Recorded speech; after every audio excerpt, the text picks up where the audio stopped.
Fala galera do YouTube, fazendo mais um videozinho selvagem aí, só aguardando e bora começar. Vamos assistir esse trem. A retransmissão vai começar em 60 segundos.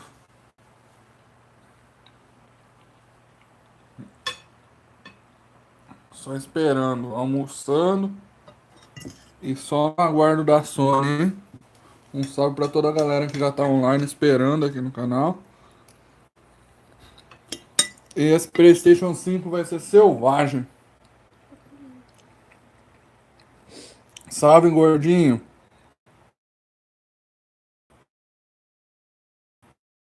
Salve, Leonardo. Salve, novo. Salve toda a galera que tá assistindo aí. Tô comendo um estrombelete de pombo aqui. De leite. Um creme de leite tá uma delícia, Léo. Obrigado. Vamos lá, Sony. Tô na expectativa, hein?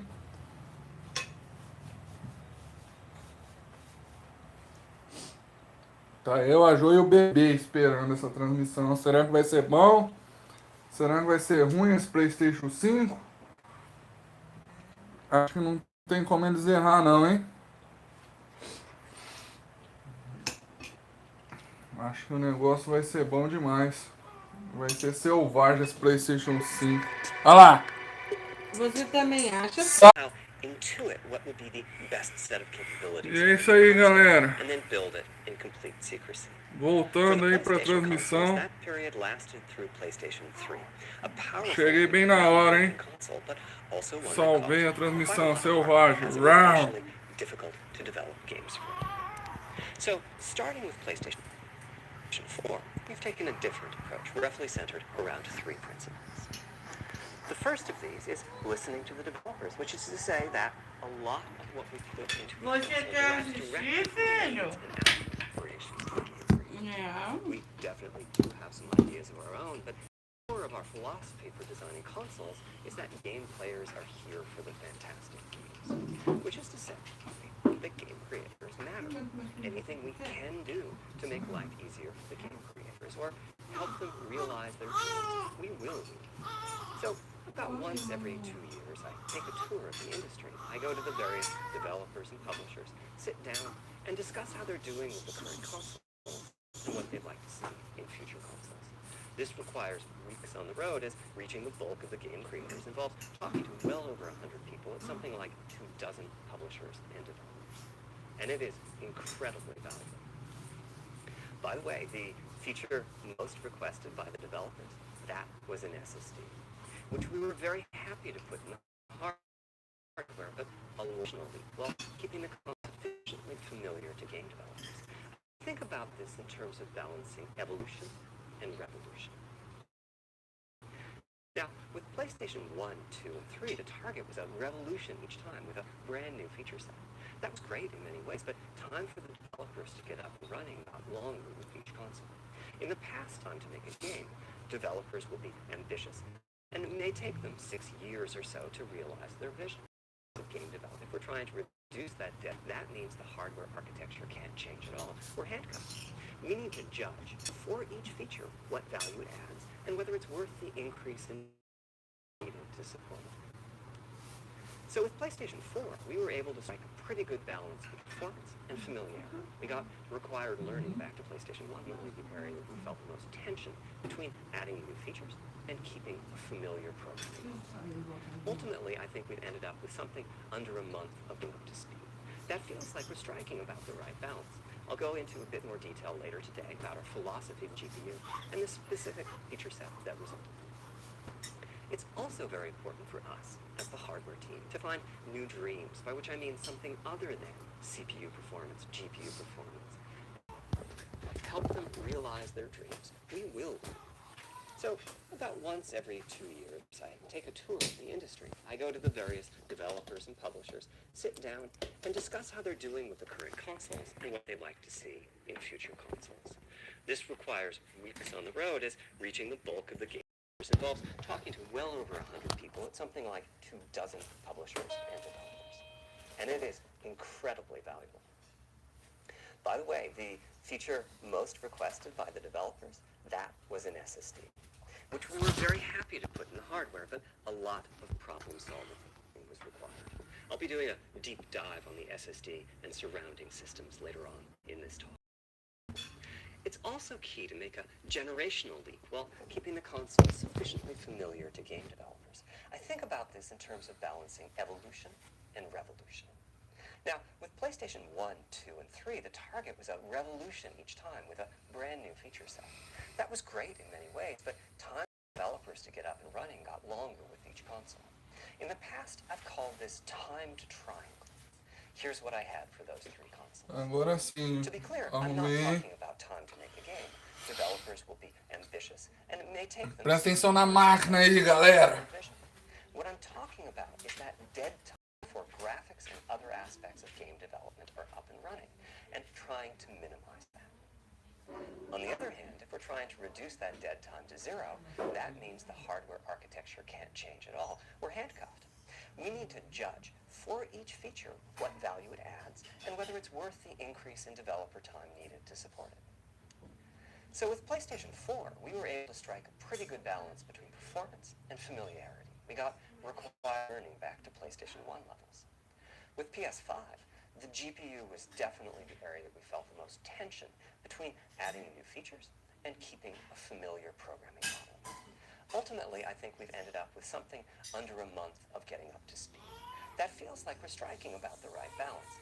I'll go into a bit more detail later today about our philosophy with the GPU and the specific feature set that resulted from it. It's also very important for us, as the hardware team, to find new dreams, by which I mean something other than CPU performance, GPU performance, and the amount of RAM. The increase in graphics performance over the past 2 decades has been astonishing, but there are other areas in which we can innovate and provide significant value to the game creators and, through them, the players. That's why the SSD was very much on our list of directions to explore, regardless of what came out of the conversations with game developers and publishers. The biggest feature in this category is the custom engine for audio. That's today's final topic. The push for vastly improved audio, and in particular 3D audio, isn't something that came out of the developer meetings. It's much more the case that we had a dream of what might be possible 5 years from now, and then worked out a number of steps we could take to set us on that path. So here again are the 3 principles, the first being enabling the desires of developers to drive the hardware design. To me, the SSD really is the key to the next generation. It's a game changer. And it was the #1 ask from developers for PlayStation 5. As in, we know it's probably impossible, but can you put an SSD in it? That was a discussion we were also having internally. It was clear that the presence of a hard drive in every PlayStation 4 was having a positive impact. A lot of things that would simply have been impossible at Blu-ray disc speeds were now possible. At the same time, though, in 2015 and 2016, when we were having these conversations, developers were already banging up against the limits of the hard drive, and a lot of developer time was being spent designing around slow load speeds. I want to focus in on just one number here, which is how long it takes to load a gigabyte of data from a hard drive. The difficulty being that hard drives are neither particularly fast nor flexible. If all your data is in one block, which is frankly not very likely, you can load 50 to 100 megabytes a second, depending on where the data is located on the hard drive. Let's assume it's on the outer edge, which means loading a gigabyte takes 10 seconds. If you compress your game packages, you can fit more data on the Blu-ray disc and also effectively boost your hard drive read speed by the compression ratio. We support zlib decompression on PlayStation 4 that gets you something like 50% more data on the disc and 50% higher effective read speed. Unfortunately, though, it's highly likely that your data is scattered around in various files on the hard drive, as well as sourced from multiple locations within those files. So lots of seeks are needed at 2 to 50-ish milliseconds each. My rule of thumb is that the hard drive is spending 2/3 of its time seeking, and only 1/3 of its time actually loading. As a player, you wait for the game to boot, wait for the game to load, wait for the level to reload every time you die, and you wait for what to change.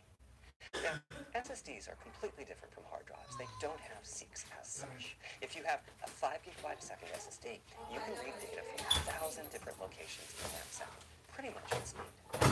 As for time to load a gigabyte, this is next gen we're talking about, so memory is bigger. Instead, we should be asking how long to load 2 gigabytes.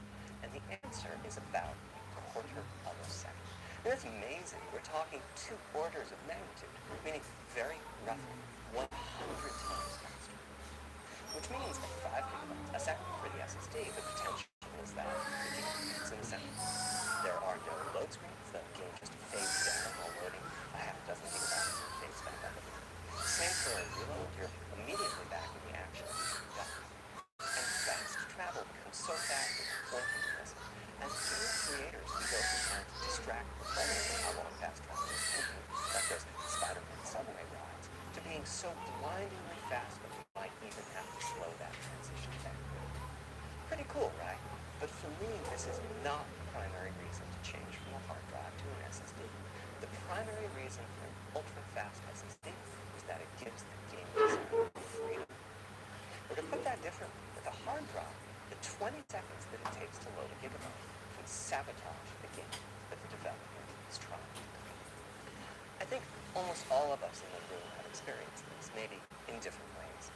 Say we're making an adventure game, and we have 2 rich environments where we each want enough textures and models to fill them out.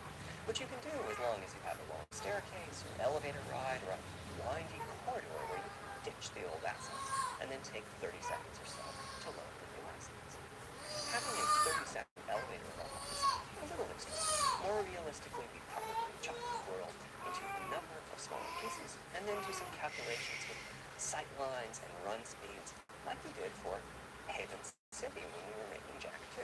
The game is 20 years old, but not much has changed since then. All those twisty passages are there for a reason. A whole subset of level design dedicated to this sort of work, but still, it's a giant distraction for a team that just wants to make their game. So when I talked about the dream of an SSD, part of the reason for that 5 gigabyte per second target was to limit loads, but also part of the reason for that target was streaming. As the SSD is so fast that as the player is turning around, it's possible to load textures for everything behind the player in that split second. If you figure that it takes half a second to turn, that's 4 gigabytes of compressed data you can load. That sounds about right for next gen. Anyway, back to the logic. Another strategy for increasing effective read speed is to make big sequential chunks of data. For example, we might group all the data together for each city block. That removes most of the seeks, and the streaming gets faster. But there's a downside too, which is that frequently used data is included in many chunks and therefore is on the hard drive many times. Marvel Spider-Man uses this strategy, and though it works very well for increasing the streaming speed, there's a massive duplication as a result. Some of the objects like mailboxes or news racks are on the hard drive 400 times. What I'm describing here are things that cramp a creative director's style. Either level design gets a little bit boring in places, or the data is duplicated so many times that it no longer fits on the Blu-ray disc. And you end up with hard limits on the player's run speed or driving speed. The player can't go faster than the load speed of the hard drive. And finally, I'm sure many of you have noticed that after a patch download, the PlayStation Salve Mundo Game, beleza? installed. Salve pra ti. That's because when just part of the file has been changed, the new data can be downloaded pretty quickly. But before the game boots up, a brand new file has to be constructed that includes the changed portion. Otherwise, every change would add a secret or 2. Even so, you can occasionally see this happening on game titles. They start to pitch once they get patched in. With an SSD, no seeks, so no need to make brand new files with the changes incorporated, which means no installs as you know them today. There's yet one more benefit, which is system memory can be used much more efficiently. On PlayStation 4, game data on the hard drive feels very distant and difficult to use. By the time you realize you need a piece of data, it's much too late to go out and load it. So system memory has to contain all of the data that could be used in the next 30 seconds or so. Quem tá entendendo alguma coisa, dá um joinha aí. Gigabytes of system memory. Vai me explicar depois, It's just porque waiting there to be potentially. tá feio o negócio, hein? On PlayStation 5, though, the SSD is very close to being like more RAM. Typically, it's fast enough that when you realize you need a piece of data, you can just load it from the SSD and use it. There's no need to have lots of data. O Brugnello já falou que é só enrolação, mas... A different way of saying that. Será que ele tava esperando um jogo, alguma coisa? É isso que você tava esperando, Brugnello? This is one of the reasons that 16 gigabytes of GDDR6 feels right for PlayStation 5. The presence of the SSD reduces the need for a massive intergenerational PlayStation increase 5 in size. So, back to the dream of the SSD. Here's the set of targets. Boot the game in a second. No load screens. Design freedom, meaning no twisty passages or long corridors. More game on the disk and more game on the SSD. And finally, those patch installs go away. The reality, though, is that the SSD is just one piece of the puzzle. There's a lot of places where bottlenecks can occur in between the SSD and the game code that uses the data. You can see this on PlayStation 4. If I use an SSD with 10 times the speed of a standard hard drive, I probably see only double the loading speed, if that. For PlayStation 5, our goal was not just that the SSD itself be 100 times faster. It was that game loads and streaming would be 100 times faster. So every single potential bottleneck needed to be addressed. And there are a lot of them. Let's look at check-in and what happens when its overhead gets 100 times larger. Conceptually, check-in is a pretty simple process. Data is loaded into system memory from the hard drive or SSD. It's examined. A few values are tweaked to check it in, and then it's moved to its final location. At the SSD speeds we're talking about, that last part, moving the data, meaning copying it from one location to another, takes roughly, as get 100 times larger, that will cripple the frame rate as soon as the player moves and that massive stream of data start coming off the SSD. So to solve all of that, we built a lot of custom hardware, namely a custom flash controller and a Salve number do of custom Ocidente, beleza, cara? The flash controller in the SSD was designed for smooth and bottleneck-free operation, but also with games in mind. For example, there are 6 levels of priority when reading from the SSD. Priority is very important. You can imagine the player heading into some new location in the world and the game requesting a Tô few bem gigabytes também, of cara. texture. Graças a Deus. And while those Tudo textures certo. are being loaded, an enemy is shot and has to speak a few dying words. Having multiple priority levels lets the audio for those dying words get loaded immediately. On one side, that flash controller connects to the actual flash drives that supply the storage. To reach our bandwidth target of 5 gigabytes a second, we ended up with a 12-channel interface. 8 channels wouldn't be enough. Graças a The Deus. resulting bandwidth we've achieved is actually 5.5 gigabytes a second. With a 12-channel interface, the most natural size that emerges for an SSD is 825 gigabytes. The key question for us was, is that enough? I mean, it's tempting to add more, but flash certainly doesn't come cheap, and we have a responsibility to our gaming audience to be cost-effective with regards to what we put in the console. Ultimately, we resolved this question by looking at the play patterns of a broad range of gamers.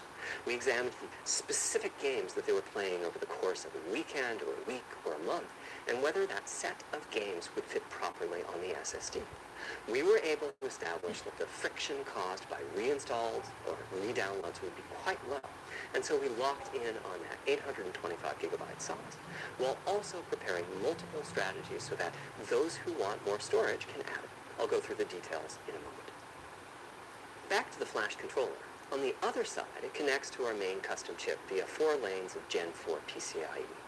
And inside the main custom chip is a pretty hefty unit Salve, dedicated to Vante, I/O. beleza, cara? Before É we talk nóis. about what that does, let's talk compression for a moment. PlayStation 4 used zlib as its compression format. We decided to use it again on PlayStation 5, but on my 2017 tour of developers, I learned about a new format called Kraken from Rad Game Tools. It's like zlib's smarter cousin. Simple, similar types of algorithms, but about 10% better compression, which is pretty big. That means 10% more game on the UHD Blu-ray disc or on the SSD. Kraken had only been out for a year, but it was already becoming a de facto industry standard. Half of the teams I talked to were either using it or getting ready to evaluate it. Ô, So we João Levante, hustled and built a comprar custom o PlayStation decompressor into 5, the I/O vou unit, comprar, one só não sei capable of handling quando. over 5 gigabytes of Kraken Pode format demorar pra data a second. cacete, mas After decompression, no that typically lançamento becomes pode 8 ter or 9 certeza que não vou gigabytes, but the comprar unit não. itself is capable of outputting Só as se much muita as coisa 22 acontecer com o gigabytes a canal second e if the data happened to o compress canal conseguir particularly comprar, well. mas By the way, in terms of performance, não dá that não. custom decompressor equates to Muito caro. 9 of our Zen 2 cores. That's what it would take to decompress the Kraken stream with a conventional CPU. There's a Caro lot more demais. in the custom I/O unit, including a dedicated DNA controller. The game can direct exactly where it wants to send the data coming off of the SSD. This equates to another Zen 2 core or two in terms of its copy performance. Its primary purpose is to remove check-in as a bottleneck. There's 2 dedicated tomara I/O que cresça, coprocessors and a large RAM pool. João. These aren't Zen 2 cores. They're principally to Obrigado direct a pelo, variety of custom hardware pelo around. conhecimento aí. One of the coprocessors is dedicated to SSD I/O. This lets us bypass traditional file I/O and its bottlenecks when reading from the SSD.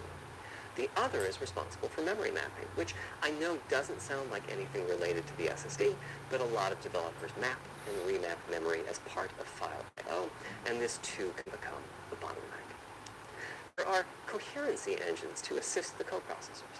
Coherency comes up a lot in places. Probably the biggest coherency issue is stale data in the GPU caches. Flushing all of the GPU caches whenever the SSD is read is an unattractive option. It could really hurt the GPU performance. So we've implemented a gentler way of doing things, where the coherency engines inform the Pessoal GPU of the assistindo a overwritten apresentação do address range, PlayStation and 5 aqui custom scrubbers in several nessa dozen tarde. GPU Muitos caches devem estar do boiando que pinpoint nem eu. evictions of just those address Algumas ranges. coisinhas sobre The best thing is, as a processamento, game computador, developer, essas when you coisas read eu from estou the SSD, you entendendo, don't mas eu need não to vou know any comentar of não, this. só vou You observar. don't even need to know that your data is Beleza? compressed. You just indicate what data you'd like to read from your original Obrigado pela uncompressed participação file de and todos where que you'd like estão to aí put it, presentes and the hoje. whole process of loading it happens invisibly to you and at very high speed. Back to the dream. Thanks to all of that surrounding hardware, our 5.5 gigabytes a second really should translate into something like 100 times faster I/O than PS4 and allow the dream of no load screens and super fast streaming to become a reality. Having said that, expandability of our SSD is going to be quite important. Flash is costly, and you may very well want to add storage to whatever we put in the console. Now, the kind of storage you need depends on how you're going to use it. If you have an extensive PlayStation 4 library and you'd like to take advantage of backwards compatibility to play those games on PlayStation 5, then a large external hard drive is ideal. You can leave your games on the hard drive and play them directly from there, thus saving the pricier SSD storage for your PlayStation 5 titles, or you can copy your active PlayStation 4 titles to the SSD. If your purpose in adding more storage is to play PlayStation 5 titles, though, ideally you would add to your SSD storage. We will be supporting certain Salve, M2 Alex Kidd, SSDs. beleza? These are internal drives that you can get on the open market and install in a bay in the PlayStation 5. As for which ones we support and when, I'll get to that. They connect through the custom I/O unit just like our SSD does, so they can take full advantage of the decompression, I/O coprocessors, and all the other features I was talking about. Here's the catch, though. That Tá monstro commercial mesmo, hein, drive Alex? has to Vai be ser at least as fast as ours. selvagem o Games negócio. that rely on the speed of our SSD need to work flawlessly with any M2 drive. When I gave the Wired interview last year, I said that the PlayStation 5 SSD was faster than anything available on PC. At the time, commercial M2 drives used PCIe 3.0, and 4 lanes of that cap out at 3.5 gigabytes a second. In other words, no PCIe 3.0 drive can hit the required spec. M2 drives with PCIe 4.0 are now out in the market. We're getting in samples and seeing 4 or 5 gigabytes a second from them. By year's end, I expect there will be drives that saturate 4.0 and support 7 gigabytes a second. Having said that, we are comparing apples and oranges Ah, because Alex, por that enquanto não dá commercial pra M2 escolher drive ainda will have não, its own cara. architecture, its own flash controller, and so on. Não sei For qual que example, vai ser mais the top, não. NVMe specification lays out a Minha priority scheme for preferência sempre requests é that pra the M2 drives can Microsoft, use. né, cara? And Você that sabe scheme is que pretty nice, but tô jogando it muito only has PlayStation 2 4, mas só true que priority levels. Our drive supports 6. We é can pela, hook up a drive with only 2 pela priority facilidade levels, de definitely, fazer but our live aí pra custom I/O vocês, unit has entendeu? to arbitrate the extra priorities rather than the M2 drive's flash Mas minha controller. And so the preferência é M2 pelo drive needs a little extra speed to take care of issues plano arising from a séries different mesmo, mas approach. que nem eu falei, não That sei commercial drive also sei nem needs se eu to vou physically comprar, cara. fit inside of the bay we created in PlayStation 5 O for M2 negócio não drives. tá fácil pra Unlike ninguém, internal não. hard drives, there's Quanto mais unfortunately o no dólar esse standard for the absurdo, height of an M2 drive. And some M2 5 drives e have meio já tá giant quase heat sinks. In chegando, fact, some of them misericórdia. even have their own fans. Right now, we're getting M2 drive samples and benchmarking them in various ways. When games hit beta as they get ready for the PlayStation 5 launch at year-end, we'll also be doing some compatibility testing to make sure that the architecture of particular M2 drives isn't too foreign for the games to handle. Once we've done that compatibility testing, we should be able to start letting you know which drives will physically fit and which drive samples have benchmarked appropriately high in our testing. It would be great if that happened by launch, but it's likely to be a bit past it. So please hold off PlayStation on getting 5, that cara, M2 você drive nem until viu you hear ainda. from us. Okay, back to our principles. Balancing evolution and revolution is the second of them. This was definitely a recurring theme with the GPU. We need new GPU features and capabilities.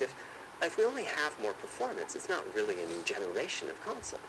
Of course, many of these capabilities result in more performance. That's part of why a PlayStation 5 teraflop is more powerful than a PlayStation 4 teraflop. But we aren't just looking for the performance. We also need the ability to do something with the GPU that could not have been done before. Só conversei. And we Só. need higher performance per watt. Every time we double the performance of some GPU component, we don't want to find out we've doubled the power Mostra o consumed. jogo, caralho. But at the same time, we have to make sure the GPU can run PS4 games, and we have to ensure that the architecture is easy for the developers to adopt. Now, backwards compatibility was handled masterfully by AMD. They treated it as a key need throughout the design process. As our solution to adding new features without blindsiding developers, we made sure that if there were new significant features, it would be optional to use them. The GPU supports ray tracing, but you don't have to use ray tracing to make your game. The GPU supports primitive shaders, but you can release your first game on PlayStation 5 without making any use of them. Before I get into the capabilities of the GPU, I'd like to make clear 2 points that can be quite confusing. First, we have a custom AMD GPU based on their RDNA 2 technology. What does that Dá mean? só pra mim então, bro, AMD já is que é continuously cool. improving and revising their tech. For RDNA 2, their goals were roughly Pegou mal essa. to Já reduce que é power cool, dá o consumption seu by pra mim. re-architecting the GPU to put data close to where it's needed, to optimize the GPU for performance, and to add a new, more advanced feature set. But that feature set is malleable, which is to say that we have our own needs for PlayStation, and that can factor into what the AMD roadmap becomes. So collaboration is born. If we bring concepts to AMD that are felt to be widely useful, then they can be adopted into RDNA 2 and used broadly, including in PC GPUs. If the ideas are sufficiently specific to what we're trying to accomplish, like the GPU cache scrubbers I was talking about, then they end up being just for us. If you see a similar discrete GPU available as a PC card at roughly the same time as we release our console, that means our collaboration with AMD succeeded. Sei Now, não, hein, introducing bro. technology useful in both worlds. It doesn't mean that we as Sony simply incorporated the Esperar pra PC ver, part hein. into our console. This continuous improvement in AMD technology means it's dangerous to rely on teraflops as an absolute indicator of performance, and CU count should be avoided as well. In the case of CPUs, we all understand this. The PlayStation 4 and PlayStation 5 each have 8 CPUs, but we never think that meant the capabilities and performance are equal. It's the same for CUs. For one thing, they've been getting much larger over time. Adding new features means adding lots of transistors. In fact, transistor count for a PlayStation 5 CU is 62% larger than the transistor count for a PlayStation 4 CU. Second, the PlayStation 5 GPU is backwards compatible with PlayStation 4. What does that mean? One way you can achieve backwards compatibility is to put the previous console's chipset in the new console, like we did with some PlayStation 3s, but that's of course extremely expensive. A better way is to incorporate any differences in the previous console's logic into the new console's custom chips, meaning that even as the technology evolves, the logic and feature set that PlayStation 4 and PlayStation 4 Pro titles rely on is still available in backwards compatibility modes. One advantage of this strategy is that once backwards compatibility is in the console, it's in. It's not as if a cost down will remove backwards compatibility like it did on PlayStation 3. Achieving this unification of functionality took years of efforts by AMD, as any roadmap advancement creates a potential divergence in logic. Running PS4 and PS4 titles at boosted frequencies has also added complexity. The boost is truly massive this time around, and some game code just can't handle it. Testing has to be done on a title-by-title basis. Results are excellent, though. We recently took a look at the top 100 PlayStation 4 titles as ranked by playtime, and we're expecting almost all of them to be playable at launch on PlayStation 5. With regards to new features, as I said, our strategy was to try to break new ground, but at the same time not to require use of the new GPU capabilities. For more than a decade, GPUs have imposed a restriction on game engines. Software handles vertex processing, but for the most part, dedicated hardware is responsible for the triangles and other geometry that the vertices form. That means it's not possible to do even basic optimizations, such as aborting processing the vertex if all geometry that uses it is off-screen. PlayStation 5 has a new unit called the Geometry Engine, which brings handling of triangles and other primitives under full programmatic control. As a game developer, you're free to ignore its existence and use the PlayStation 5 GPU as if it were no more capable than the PS4 GPU, or you can use this new intelligence in various ways. Simple usage could be performance optimization, such as removing backfaced or off-screen vertices and triangles. More complex usage involves something called primitive shaders, which allow the game to synthesize geometry on the fly as it's being rendered. It's a brand new capability. Using primitive shaders on PlayStation 5 will allow for a broad variety of techniques, including smoothly varying level of detail, addition of procedural detail to close-up objects, and improvements to particle effects and other visual special effects. Another major new feature of our custom RDNA 2-based GPU is ray tracing, using the same strategy as AMD's upcoming PC GPUs. The CUs contain a new specialized unit called the intersection engine, which can calculate the intersection of rays with boxes and triangles. To use the intersection engine, first you build what is called an acceleration structure. It's data in RAM that contains all of your geometry. There's a specific set of formats you can use. They're variations on the same BVH concept. Then, in your shader program, you use a new instruction that asks the intersection engine to check a ray against the BVH. While the intersection engine is processing the requested ray triangle and ray box intersections, the shaders are free to do other work. Having said that, the ray tracing instruction is pretty memory intensive, so it's a good mix with logic-heavy code. There's of course no need to use ray tracing. PS4 graphics engines will run just fine on PlayStation 4, but it presents an opportunity for those interested. I'm thinking it'll take less than a million rays a second to have a big impact on audio. That should be enough for audio inclusion and some lever of calculations.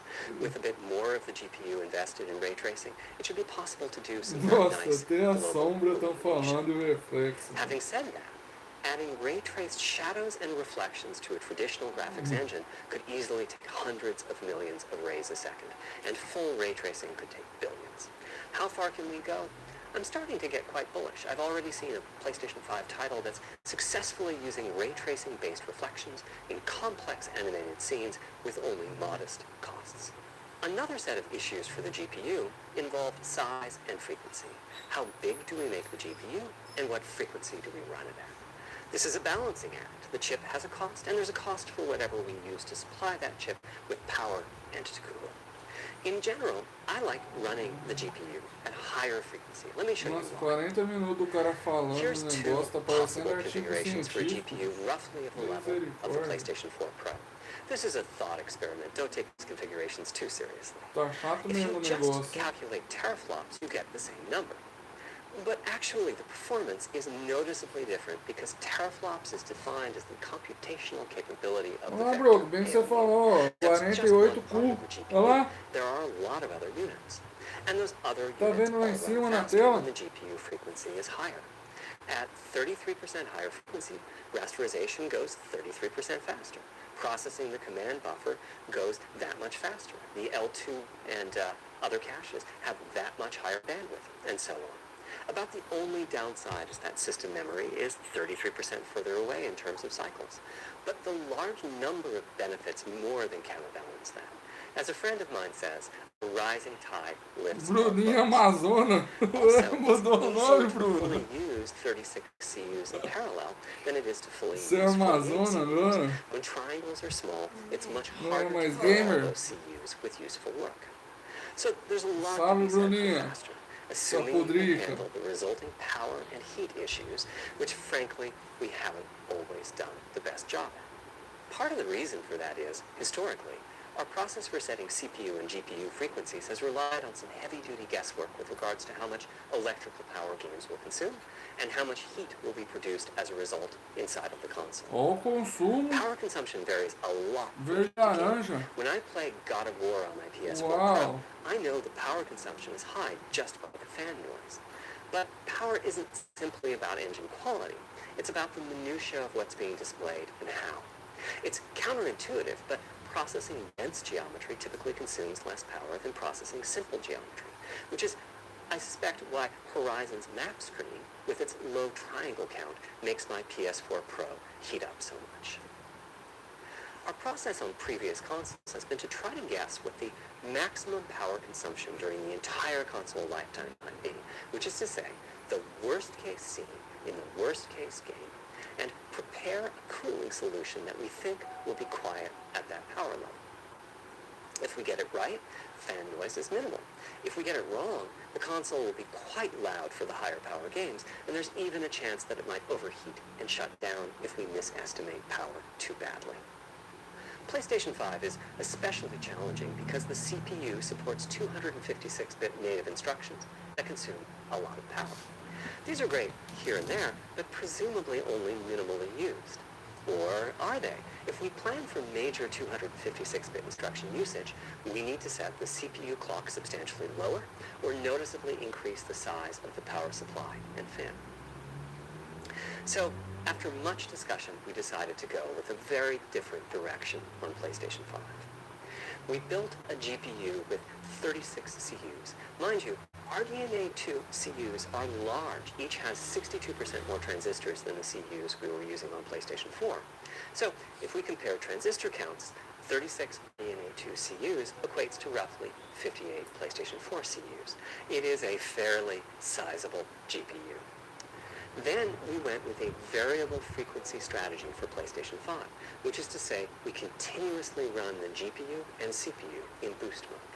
We supply a generous amount of electrical power and then increase the frequency of GPU and CPU until they reach the capabilities of the system's cooling solution. It's a completely different paradigm. Rather than running at constant frequency and letting power vary based on the workload, we run at essentially constant power and let the frequency vary based on the workload. We then tackle the engineering challenge of a cost-effective and high-performance cooling solution designed for that specific power level. In some ways, it becomes a simpler problem because there are no more unknowns. There's no need to guess what power consumption the worst-case game might have. As for the details of the cooling solution, we're saving them for our teardown. I think you'll be quite happy with what the engineering team came up with. So, how fast can we run the GPU and CPU with this strategy? The simplest approach would be to look at the actual temperature of the silicon die and throttle the frequency on that basis. But that won't work. It fails to create a consistent PlayStation 5 experience. It wouldn't do to run the console slower simply because it was in a hot room. So rather than look at the actual temperature of the silicon die, we look at the activities that the GPU and CPU are performing and set the frequencies on that basis, which makes everything deterministic and repeatable.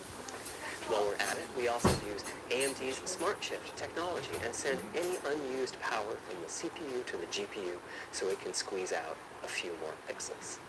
The benefits of this strategy are quite large. Running a GPU at 2 gigahertz was looking like an unreachable target with the old fixed frequency strategy. With this new paradigm, we're able to run way over that. In fact, we have to cap the GPU frequency at 2.23 gigahertz so that we can guarantee that the on-chip logic operates properly. 36 CUs at 2.23 gigahertz is 10.3 teraflops, and we expect the GPU to spend most of its time at or close to that frequency and performance. Similarly, running the CPU at 3 gigahertz was causing headaches with the old strategy. But now we can run it as high as 3.5 gigahertz. In fact, it's been on at a lower clock speed, but not too much lower. To reduce power by 10%, it only takes a couple of percent reduction in frequency, so I'd expect any downclocking to be pretty minor. All things considered, the change to a variable frequency approach will show significant gains for PlayStation gamers. The final of our 3 principles was about finding new dreams. It's important for us on the hardware team to find new ways to expand or deepen gaming, and that's what led us to a focus on 3D audio. As players, we experience the game through the visuals, through audio, and through the feedback we receive from the controller, such as rumble or haptics. Personally, I feel a game is just dead without audio. Visuals are, of course, important, but the impact of audio is huge as well. At the same time, the audio team on a game project has to do a lot with a little. For example, on PlayStation 4, there's fierce competition for the Jaguar CPU cores. Audio typically ends up getting just a fraction of a core. That's not much of a computational resource, particularly when you consider that the visuals run at 30 or 60 frames a second, but audio processing needs to happen at almost 200 times a second. So, it's been tough going making forward progress on audio with PlayStation 4, particularly when PlayStation 3 beat audio. The SPUs in Cell were almost a perfect device for audio rendering. Simple pipelined algorithms could really take advantage of asynchronous DMA and frequently reached 100% utilization of the floating point unit. There's unfortunately nothing comparable on PlayStation 4. Probably the most dramatic progress in the PlayStation 4 generation has been with virtual reality. The PSVR hardware has its own audio unit. It supports about 50 pretty decent 3D sound sources. And this provided a hint as to where we could go with audio, as well as some valuable experience. Not to oversimplify, but here were our goals for audio on PlayStation 5. The first goal was great audio for everyone, not just VR users or soundbar owners or headphone users. That meant audio had to be part of the console. It couldn't be a peripheral. The second goal was to support hundreds of sound sources. We didn't want developers to have to pick and choose what sounds would get 3D effects and which wouldn't. We wanted every sound in the game to have dimensionality. And finally, we wanted to really take on the challenges of presence and locality. Now, when we say presence, we mean the feeling that you're actually there. You've entered the matrix. It's not, of course, something we thought we could perfectly achieve. The idea was that if we stopped using just a rain sound and instead used lots of 3D audio sources for raindrops hitting the ground at all sorts of locations around you, then at some point your brain would take a leap and you begin to have this feeling of a real presence inside the virtual world of the game.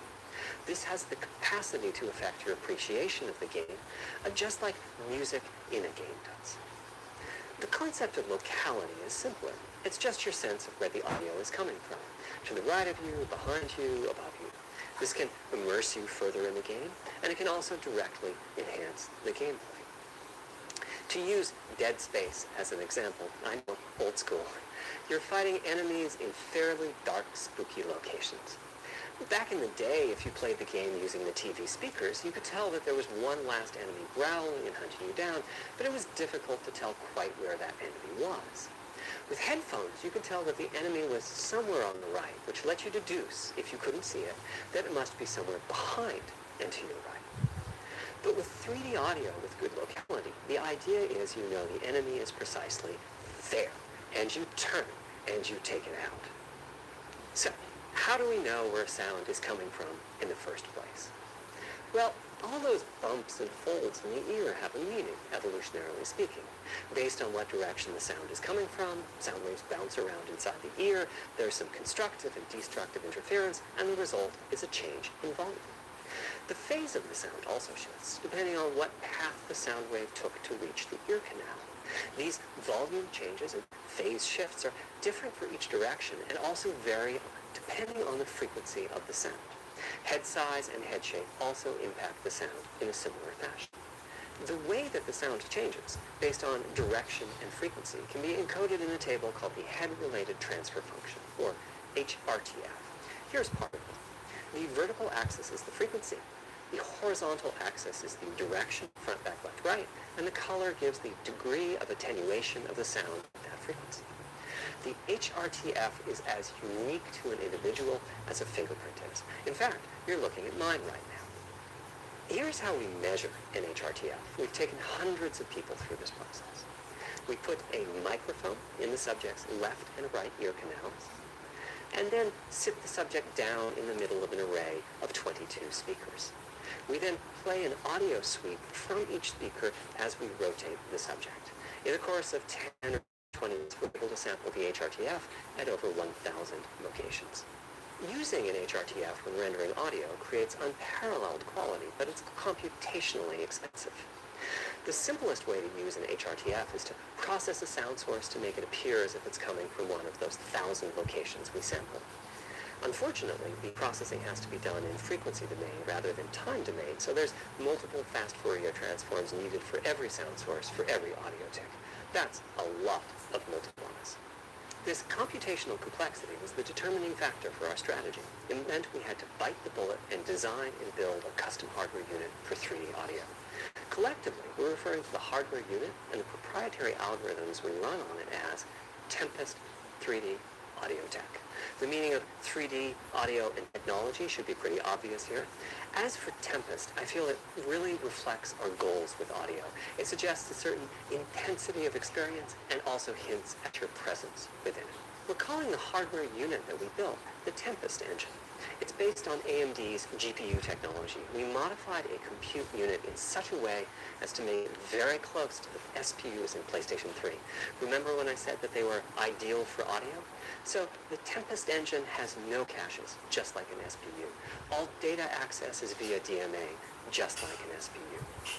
Our target was that it would have more power than a CPU thanks to the parallelism that a GPU can achieve, and that it would be more efficient than our GPU thanks to the SPU-like architecture. The goal being to make possible near 100% utilization of the CU's vector units. Where we ended up is a unit with roughly the same SIMD power and bandwidth as all 8 Jaguar cores in the PlayStation 4 combined. If we were to use the same algorithms as PSVR, that's enough for something like 5,000 sound sources. But of course, we want to use more complex algorithms, and we don't need anything like that number of sounds. It would have been wonderful if a simpler strategy, such as using Dolby Atmos peripherals, could have achieved our goals, but we wanted 3D audio for all, not just those with licensed soundbars or the like. Also, we wanted many hundreds of sound sources, not just the 32 that Atmos supports. And finally, we wanted to be able to throw an overwhelming amount of processing power at the problem, and it wasn't clear what any peripheral might have inside of it.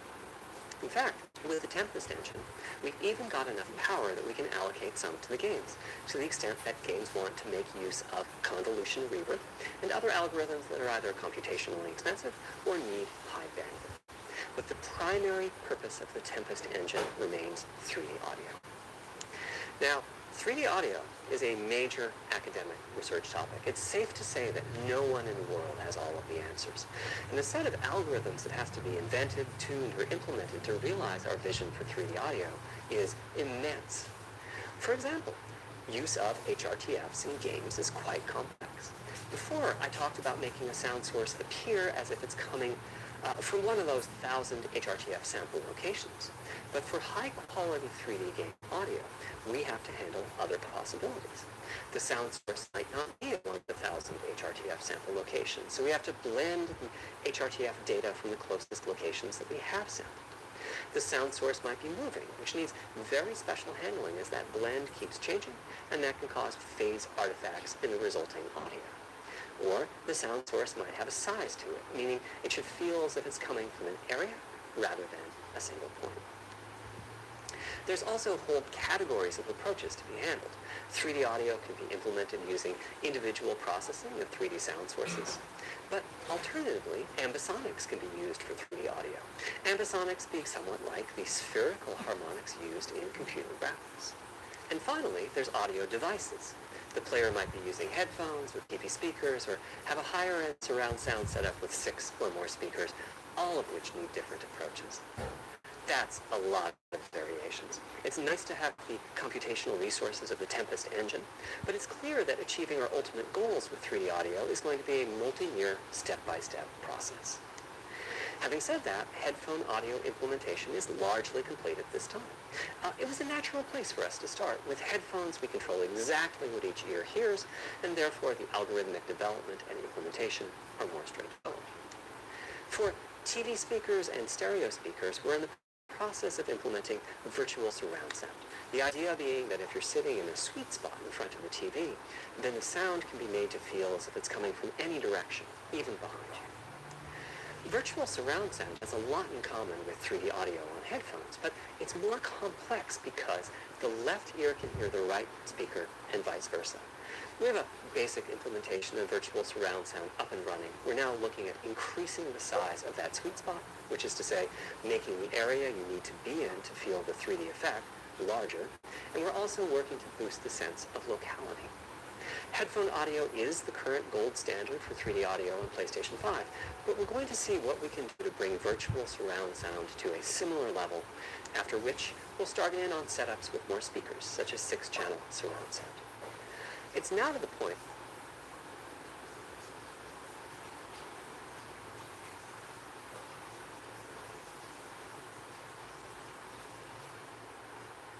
E aí, aqui é o Zangado e como vocês estão hoje? Eu espero que bem. Jovens, hoje lhes trago um dos grandes lançamentos do mês de março, Doom Eternal. Em matéria de Doom, vocês estão sabendo tudo já, não tem muito tempo que o tio trouxe para vocês a saga Doom.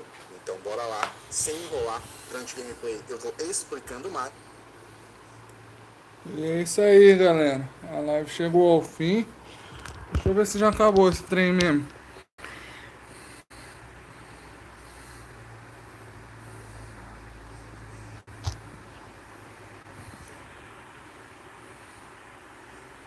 It means the hardware architecture can't change.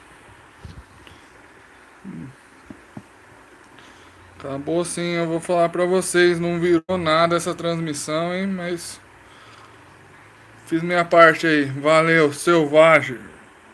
Rau.